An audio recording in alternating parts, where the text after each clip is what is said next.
Hi, this is Garrett with Grading Reviews, and it is time for a review of the new Father John Misty album, Mahashmashana.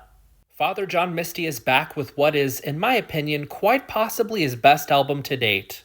Joshua Tillman has been steadily releasing music since 2012 and has created a solid little niche for himself in the singer-songwriter lane. By that, I mean his music is often led by pianos and strings as Joshua uses his wit and satire to share his thoughts and criticisms on life, love, society, politics, religion, drugs, ego, and more. With Mahashmashana, Joshua continues this trend, though with greater focus on losing your identity through those topics. His writing is very captivating, containing multiple heady metaphors that are so dense it will take multiple listens to properly dissect these tracks. Sonically, this album is immaculate.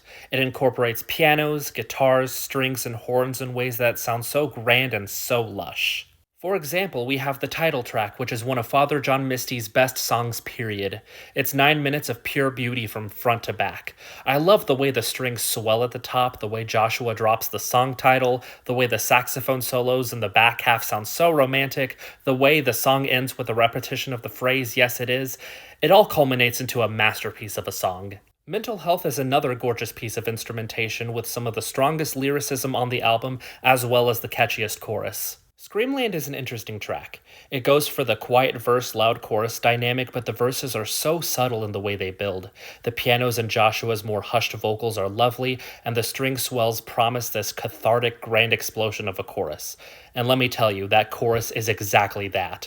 The slight distortion on the vocals, the wall of synths that sound like knives scraping a piece of metal, it's overwhelming but in the best way possible. This album also has a couple of rockier, jammier cuts with She Cleans Up and I Guess Time Just Makes Fools of Us All, the former of which features grimy guitars and Joshua's fastest vocals, and the latter featuring an almost dance groove and an extended instrumental outro that's an absolute bop.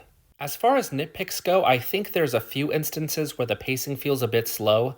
These tracks are on the longer side, and while I do love this album and a good majority of these songs, there are a couple of instances where I fade in and out of focus while listening. And the song Being You has probably the weakest tune on the album, standing as the only track that I don't think is not great. But all in all, Mahashmashana is excellent. It's everything great about Father John Misty with an added bit of wisdom and experimentation after 12 years of making music. It's one of the best singer-songwriter albums of 2024, and it has made making my favorite albums of the year list that much harder to make. 9 out of 10.